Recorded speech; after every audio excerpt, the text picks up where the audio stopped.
जय गुरुदेव, जय गायत्री माता। प्रज्ञा प्राण भाग 2। इसमें गुरुदेव जी ने आगे लिखा है कि जो सामने है वही महत्वपूर्ण है। एक जिज्ञासु ने पूछा, सबसे महत्वपूर्ण काम कौन सा है? सबसे महत्वपूर्ण व्यक्ति कौन है और सबसे अच्छा समय कब होता है? ज्ञानी ने समाधान किया, जो काम हाथ में है वही सबसे महत्वपूर्ण है। इसी प्रकार जो साथ काम करता है वही सबसे उपयुक्त है और वर्तमान समय ही सबसे उत्तम मुहूर्त है। इसे गवाओ मत, पत्ते नहीं जड़ प्रधान। हरे पत्ते इठला रहे थे कि हमारे ही कारण पेड़ की शोभा और सुंदरता है। छोटी टहनियां बोली, तुम्हारा कहना तो सही है, पर यह बताओ, हमारा आश्रय तुम्हें न मिले तो हवा में कहाँ लटके रहोगे? विवाद चल ही रहा था कि पड़ोस के एक अधेड़ पेड़ को आंधी ने उखाड़कर फेंक दिया। कुछ मुसाते हुए उसने कहा, देखा, जड़ें कमजोर हों तो टहनी, पत्ते तथा तने में से किसी का भी अस्तित्व न बचे। प्रसंग सुनाते हुए ऋषि ने कहा, मनुष्य की जड़ें इंद्रिय शक्ति, विचार एवं समय संपदा के रूप में अंतः में विद्यमान है। जब तक ये मजबूत है, इनको कमजोर बनाने के प्रयास मनुष्य मूर्खतावश न कर रहा हो, तब तक वह सुनिश्चित है कि मानवीय कार्य वैभव से संपन्न वृक्ष दृढ़ता से खड़ा रहेगा। आंधी तूफानों प्रकृति के व्यतिरेकों से भी तनिक भी विचलित न होगा। इस व्यवस्था में व्यक्तिक्रम होते ही कार्य सत्ता जीर्ण शीर्ण होने लगती है। हाथ पैर नाक नक्श कितने ही सुंदर क्यों न हो, वे पत्तियां फूलों के सदृश हैं, जिनका वैभव अंतः की 3 शक्तियों के रूप में अव्यवस्थित जड़ों पर निर्भर है।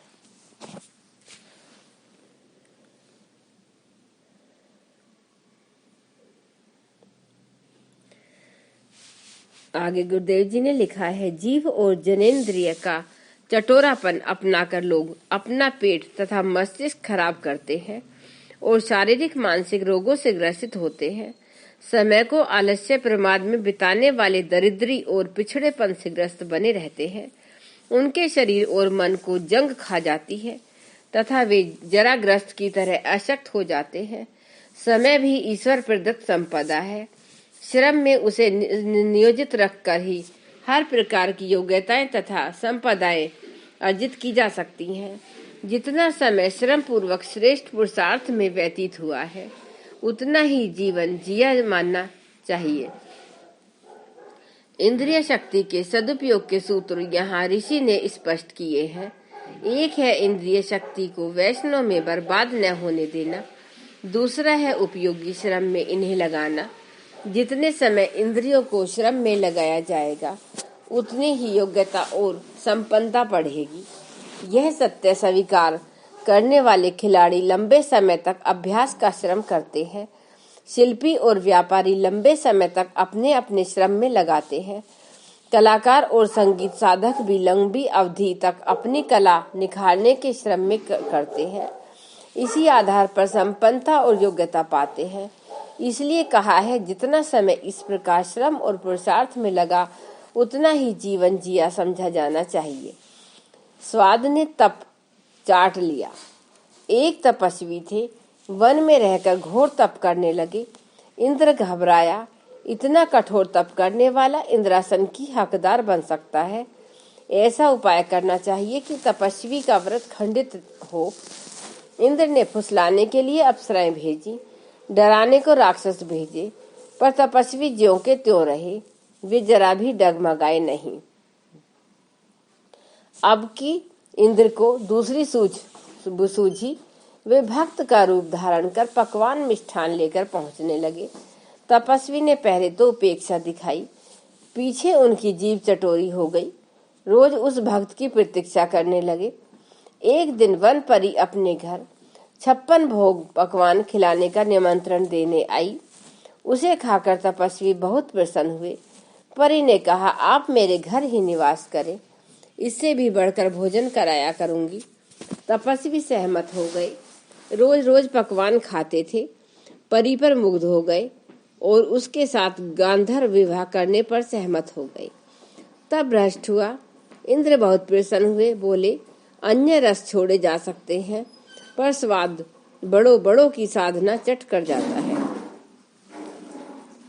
गांव में वैद्य जरूरी नहीं। कोई राजा भटकता हुआ किसी गांव में जा पहुंचा। परिचय न होते हुए भी ग्रामवासियों ने बहुत बहुत अतिथि सत्कार किया। सज्जनता से प्रभावित होकर राजा ने उन गांव वासियों के लिए किसी विशेष सुविधा का प्रबंध करने की बात सोची। वहां एक साधन संपन्न अस्पताल बना दिया गया। आशा की जाती है कि उस क्षेत्र के सभी लोग बहुत लाभ उठाएंगे। 1 साल बीत गया, कोई भी मरीज नहीं आया। राजा को सूचना मिली तो वह कारण जानने स्वयं आए। उस सुविधा से लाभ न उठाने का कारण पूछा तो ग्रामीणों ने कहा, हम लोग आहार का संयम बरतते हैं और कठोर परिश्रम करते हैं। इससे बीमारी एक तो आती ही नहीं, आती भी है तो पसीने के रास्ते तत्काल बाहर निकल जाती है। हृदय और जीव। जिज्ञासु ने ज्ञानी से पूछा, जीवन को अलंकृत करने वाले देवता कौन से हैं? उत्तर मिला, हृदय और जीव। दूसरा प्रश्न था, जीवन को नष्ट करने वाले 2 दैत्य कौन से हैं? उत्तर मिला, हृदय और जीव। हृदय की निपुणता और सहजता व्यक्ति को पतित और महान बनाती है। जीव के असंयम से मनुष्य स्वास्थ्य और सहयोग खो बैठता है। मधुर और उपयुक्त संभाषण से श्रेय और स्नेह की भरपूर मात्रा हस्तगत होती है। आहार का संयम। एक तत्वज्ञानी उपस्थित लोगों को भोजन को सात्विक और सुलभ मात्रा में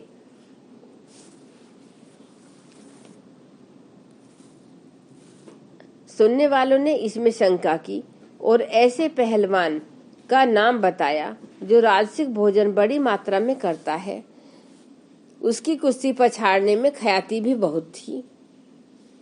तत्वज्ञानी ने कहा, पेटू लोग दूसरों को पछाड़ने वाली क्षमता तो पा सकते हैं, पर उठने और उठाने के लिए जिस स्तर की बलिष्ठता चाहिए वह आहार का संयम बरतने पर उपलब्ध होती है। दूसरों को पछाड़ना नहीं, जीवन में स्वयं उठना, दूसरों को उठाना ही श्रेष्ठता का परिचायक है। ब्रह्मचर्य, संयम और अंत क्षेत्र। स्वामी रामतीर्थ से एक विदेशी छात्र ने पूछा, स्वामी जी, आज का चिकित्सा विज्ञान ब्रह्मचर्य को उतना जरूरी नहीं मानता। वे मानते हैं कि मनुष्य अपनी वासना को रोके नहीं और पौष्टिक भोजन करके वीर्य की पूर्ति करता रहे तो ठीक है।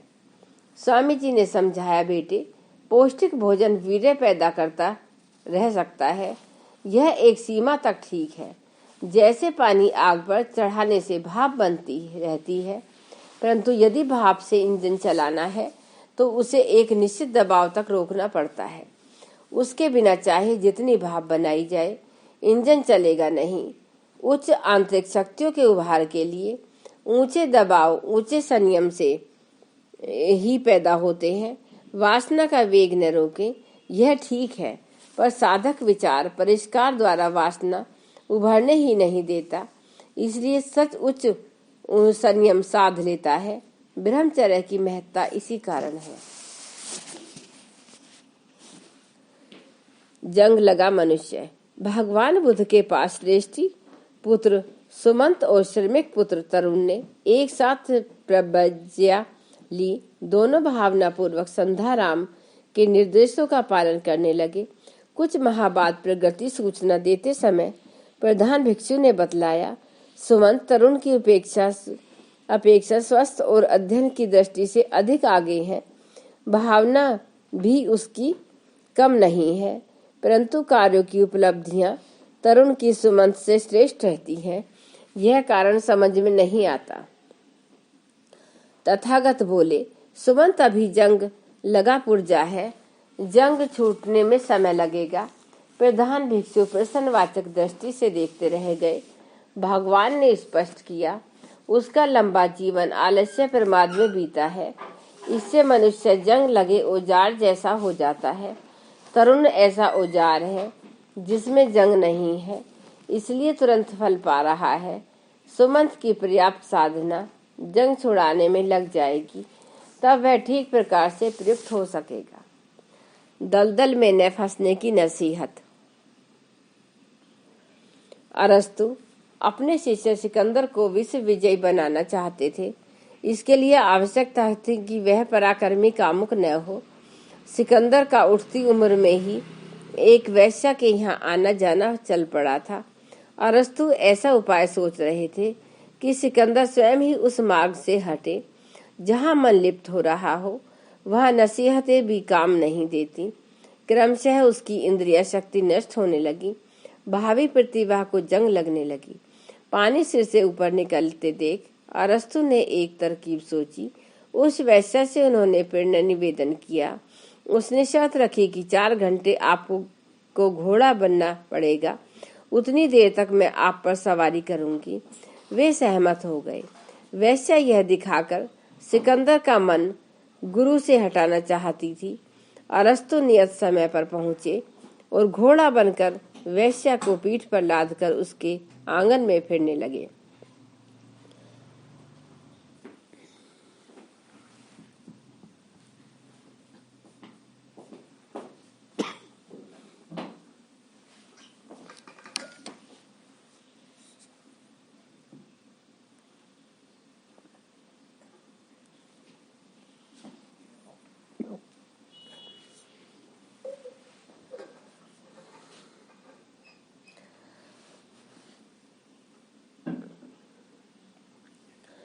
सिकंदर ने प्रकट होकर पूछा, गुरुदेव यह क्या? अरस्तु ने कहा, जिस मार्ग पर कदम बढ़ाते ही मेरे जैसे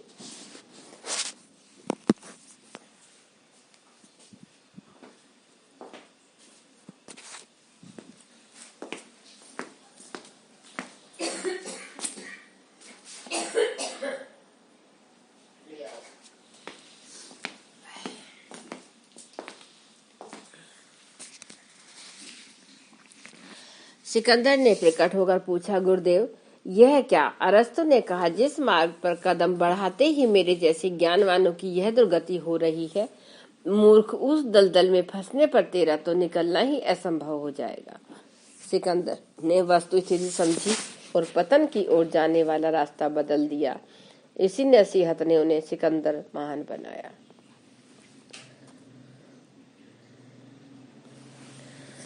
गायत्री मंत्र हमारे साथ साथ। ओम भूर्भुवः स्वः तत्सवितुर्वरेण्यं भर्गो देवस्य धीमहि धियो यो न प्रचोदयात्। जय गुरुदेव, जय गायत्री।